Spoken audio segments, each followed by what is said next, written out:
तारीख 21 अक्टूबर 1942। Second world war का मोर्चा और जगह थी स्टालिनग्राद का एक तबाह हो चुका फैक्ट्री एरिया।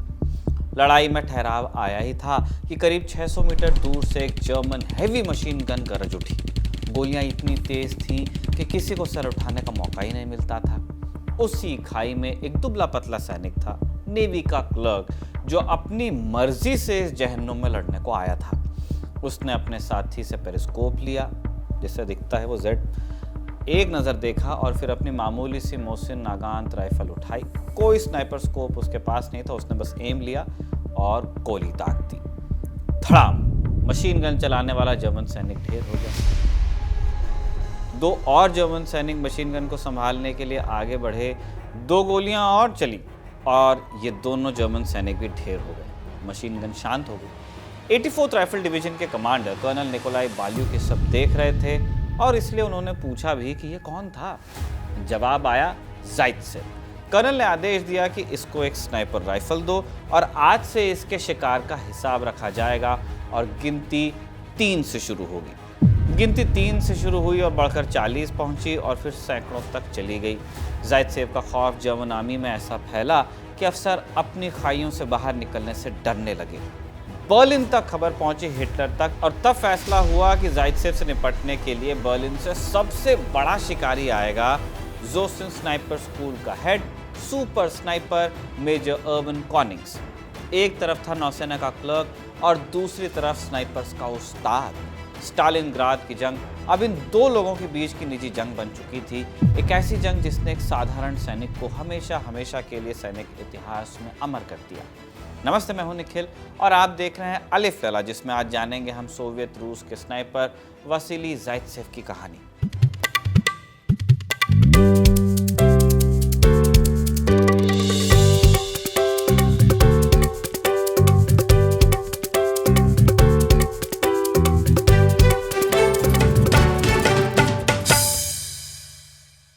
साल 1942 का अगस्त महीना। गर्मी ऐसी कि ज़मीन फटती थी।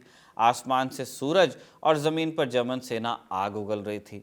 हिटलर की 6th आर्मी धूल के गुबार उड़ाती आगे बढ़ती जा रही थी। सेना का गुरूर आसमान पर था, हिटलर की होता भी क्यों नहीं। आखिर 3 साल में इस फौज ने पोलैंड, फ्रांस और यूगोस्लाविया सबको धूल चटा दी थी।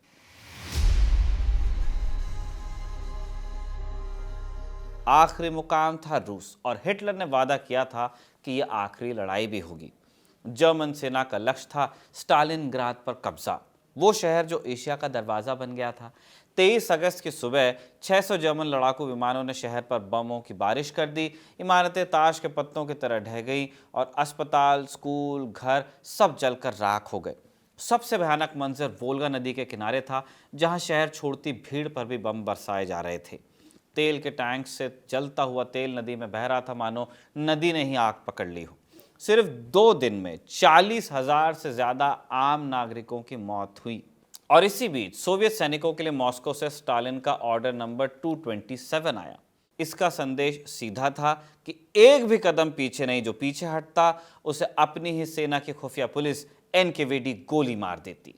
ये वो नरक था जिसमें 27 साल का वसीली ज़ाइत्सेव अपनी मर्जी से दाखिल हुआ था। पैसिफिक फ्लीट का एक मामूली क्लर्क जो अब सोवियत रूस के इतिहास का सबसे बड़ा शिकारी बनने वाला था। एक सैनिक और उसकी बंदूक का रिश्ता बहुत गहरा होता है।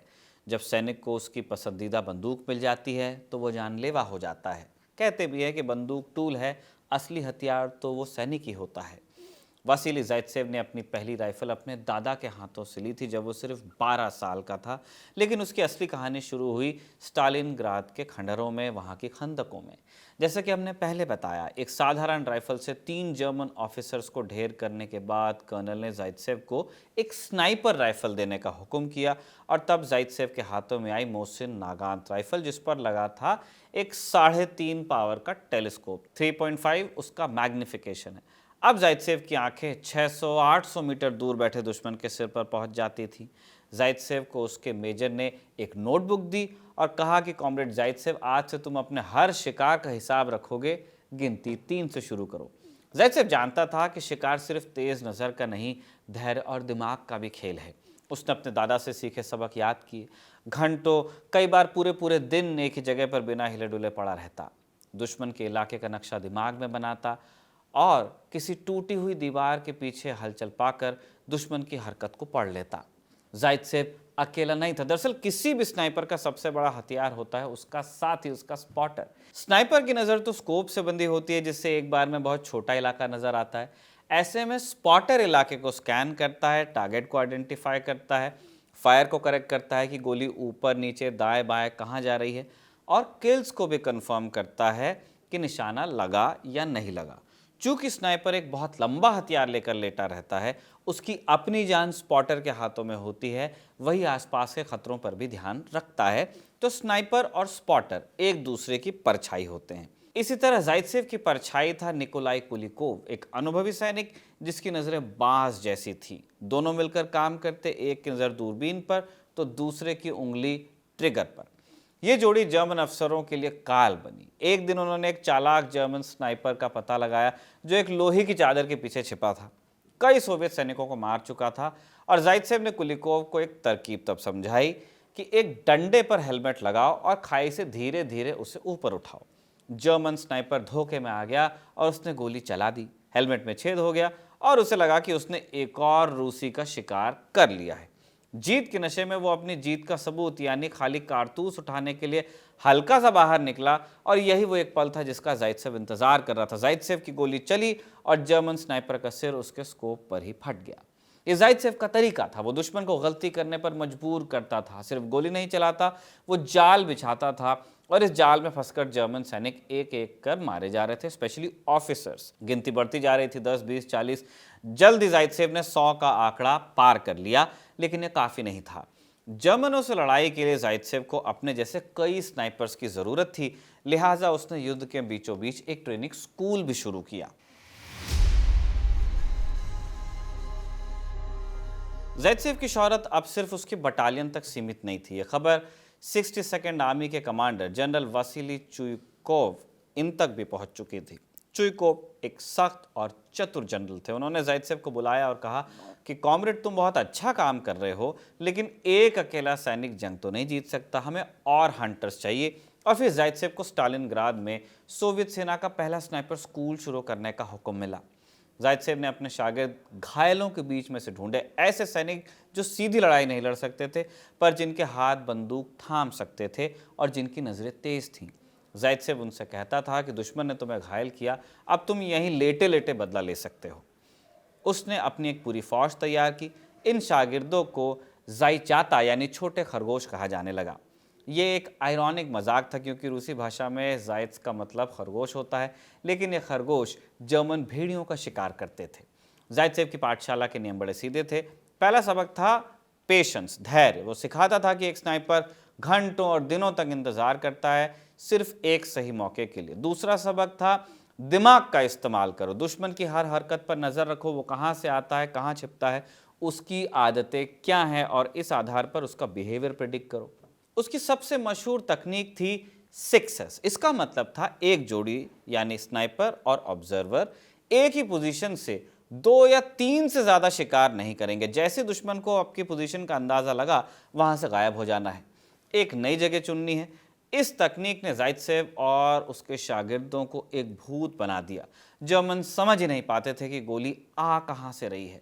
जायदसेव की पाठशाला इतनी सफल हुई कि जल्द ही हर कंपनी में स्नाइपर दस्ते बने। जायदसेव की पाठशाला ने स्टालिनग्राद की लड़ाई का रुख बदला। जर्मन सेना अब सिर्फ गोलियों से नहीं, एक खौफ से लड़ रही थी, और इस खौफ से निपटने के लिए जर्मनी से आया हिटलर का सबसे शातिर स्नाइपर। और इसके बाद स्नाइपर बनाम स्नाइपर की लड़ाई शुरू हुई स्टालिनग्राद में।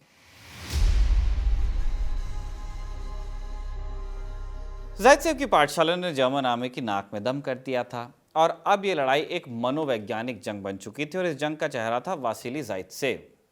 जर्मन हाईकमांड ने तय किया कि स्नाइपर से निपटने के लिए उन्हें अपना सबसे माहिर खिलाड़ी भेजना पड़ेगा, और इस तरह स्टालिनग्राद की जमीन पर एक नया शिकारी उतरा। बाकी जर्मन सैनिकों जैसा नहीं था। उसके आने का मकसद पूरी 62nd सोवियत आर्मी को हराना नहीं था, एक टारगेट सिर्फ था, वासिली जायदसेव, ताकि जर्मन आर्मी इस मेंटल ब्लॉक से आगे निकले कि अगर वो फील्ड पे जाएंगे तो कोई स्नाइपर उन्हें उड़ा देगा। इस जर्मन स्नाइपर का नाम था मेजर अर्विन कॉनिंग्स। इसके बाद शुरू हुई दो बिल्लियों की लड़ाई। दोनों एक दूसरे को खोजते थे, एक दूसरे की चालों को पढ़ते थे। कई दिन बीत गए। जाइत्सेव, उसका साथी निकोलाई कुलिकोव और एक पॉलिटिकल कॉमिसार दानिलोव, तीन लोग एक खाई में छिपे थे और कॉनिंग्स की लोकेशन का अंदाजा लगाने की कोशिश कर रहे थे। दानिलोव का धैर्य जवाब दे गया। उसे लगा कि उसने कॉनिंग्स को देख लिया है और वो चिल्लाया कि वो रहा, मैं दिखाता हूँ। ये कहते हुए उसने खाई से जरा सा सिर बाहर निकाला और बस एक पल में कॉनिंग्स की गोली चली और दानिलोव के कंधे में सुराख हो गया, जमीन पर गिर गया। जाइत्सेव को गुस्सा तो बहुत आया, लेकिन एक सुराग भी मिला कि कॉनिंग्स इसी इलाके में कहीं छिपाया। अब इंतजार का खेल शुरू हुआ। जाइत्सेव और कुलिकोव ने अपनी दूरबीनों से दुश्मन के इलाके का चप्पा चप्पा छान मारा। उन्हें एक लोहे की चादर के नीचे कुछ हलचल महसूस हुई और वो चादर ईंटों के ढेर और एक टूटे हुए जर्मन टैंक के बीच में कहीं थी। एक बेहतरीन स्पॉट था छिपने के लिए किसी स्नाइपर के लिए। जाइत्सेव को यकीन हुआ कि उसका शिकार हो न हो वही है, लेकिन बाहर कैसे निकालें उसको। अब जाइत्सेव ने अपनी आखिरी चाल चली। उसने कुलिकोव को कुछ समझाया और इसके बाद कुलिकोव ने एक डंडे पर एक दस्ताना लगाया और उसे खाई के ऊपर धीरे धीरे उठाया। अब ये एक ट्रैप था। कॉनिंग्स को लगा कि सोवियत सैनिक सिर उठा रहा है। उसने गोली चला दी और कुलिकोव ने जोर से चीख मारी और डंडा नीचे गिरा दिया। उसने ऐसा नाटक किया जैसे वो गोली लगने से मर गया हो। कॉनिंग्स को लगा कि उसने जाइत्सेव को मार दिया है। वो अपनी जीत पर यकीन करने के लिए, अपने शिकार को देखने के लिए लोहे की चादर के नीचे से हल्का सा बाहर आया, आधा सर बाहर निकाला और इसी एक पल का इंतजार जाइत्सेव 4 दिन से कर रहा था। उसकी राइफल पहले से उसी जगह पर सेट थी। एक गोली चली और एक धीमी सी आवाज़ हुई और मेजर कॉनिंग्स का सर पीछे की तरफ झटक गया। उसकी राइफल का टेलीस्कोपिक लेंस सूरज की रोशनी में एक आखिरी बार चमका और फिर शांत हो गया। 4 दिन की इस दिमागी लड़ाई का इस तरह अंत हुआ।